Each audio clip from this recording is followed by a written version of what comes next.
Bismillahirrahmanirrahim. Assalamualaikum warahmatullahi wabarakatuh. Kami dari kelompok 2 akan mempresentasikan hasil dari diskusi kami yang berjudul Etika, yang beranggotakan saya Imro'atul Khairiyah dan teman saya Husnul Aulia Fitri. Di sini saya akan menjelaskan mengenai pengertian etika. Dalam Kamus Besar Bahasa Indonesia, dikatakan bahwa etika merupakan ilmu tentang hal yang baik maupun hal yang buruk dan tentang hak dan kewajiban moral atau akhlak. Kemudian, adapun pengertian etika menurut para ahli, yang pertama yaitu James J. Spillane SJ yang mengungkapkan bahwa etika atau etis memperhatikan atau mempertimbangkan tingkah laku manusia dalam pengambilan keputusan moral. Yang kedua yaitu menurut Surawardika Lubis, dalam istilah Latin, ethos atau ethikos selalu disebut dengan mos, sehingga dari perkataan tersebut lahirlah moralitas atau yang sering diistilahkan dengan perkataan moral.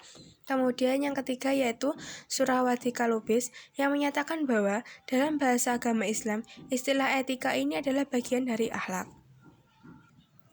Sejalan dengan pikiran Surawati tersebut, Abdullah Salim mengatakan, karena itu, akhlak Islami cakupannya sangat luas, yaitu yang menyangkut etos, etis, moral, dan estetika. Etos adalah yang mengatur suatu hubungan dengan khaliknya. Kemudian etis adalah yang mengatur sikap seseorang terhadap dirinya dan terhadap Rasul-Rasul Allah Subhanahu wa Ta'ala, kitabnya, dan sebagainya. Kemudian moral adalah yang mengatur hubungan dengan sesama. Kemudian estetika adalah rasa keindahan yang mendorong seseorang untuk meningkatkan keadaan dirinya serta lingkungannya agar lebih indah dan menuju kesempurnaan. Etika dapat dibagi menjadi dua, yaitu etika perangai dan etika moral. Etika perangai adalah adat istiadat atau kebiasaan yang menggambarkan perangai manusia dalam hidup bermasyarakat di daerah tertentu. Contohnya, berbusana adat, pergaulan muda-mudi, perkawinan semenda, dan upacara adat. Kemudian etika yang kedua yaitu etika moral. Etika moral berkenaan dengan kebiasaan berperilaku baik dan benar berdasarkan kodrat manusia. Apabila etika ini dilanggar, timbullah kejahatan yang tidak baik dan yang tidak benar. Contoh moral adalah berkata dan berbuat jujur, menghormati orang tua dan guru, menghargai orang lain, membela kebenaran dan keadilan, dan menyantuni anak yatim piatu. Menyangkut etika dan etiket, pada prinsipnya terdapat perbedaan yang sangat signifikan, terutama dalam kehidupan sehari-hari. Hal ini sesuai dengan pendapat Barthes yang mengemukakan 4 perbedaan antara etika dan etiket sebagai berikut. Yang pertama yaitu etika menetapkan norma perbuatan. Yang kedua, etika berlaku tidak bergantung pada ada tidaknya orang lain.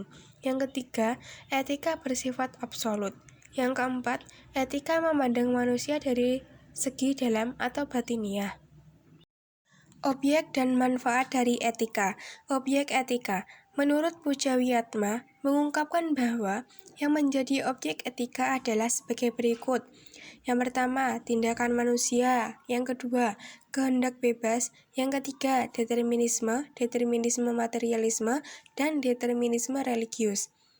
Kemudian yang keempat, ada kehendak bebas. Kelima, gejala-gejala tindakan. Dan yang keenam, penentuan istimewa. Kemudian manfaat dari etika. Keberadaan etika yang dijunjung tinggi dan juga dihormati tentunya mempunyai suatu alasan penting yang perlu diperhatikan. Adapun manfaat etika sebagai berikut. Etika bermanfaat sebagai penghubung antar nilai, dan etika juga bisa dikatakan sebagai jembatan antar nilai satu dengan nilai yang lainnya. Etika bermanfaat sebagai pembeda antara yang baik dengan yang buruk. Etika bermanfaat untuk menjadikan individu memiliki sikap yang kritis. Etika juga bermanfaat sebagai suatu pendirian dalam diri. Etika bermanfaat untuk membuat sesuatu sesuai dengan peraturan. Etika sebagai bentuk pengorbanan, sedikit kebebasan dalam dirinya. Etika dapat membantu dalam menentukan pendapat. Assalamualaikum warahmatullahi wabarakatuh. Perkenalkan, nama saya Kusnul Aulia Fitri.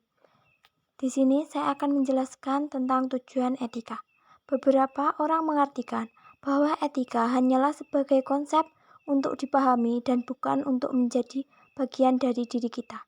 Namun, sebenarnya etika harus benar-benar dimiliki dan diterapkan oleh diri kita masing-masing.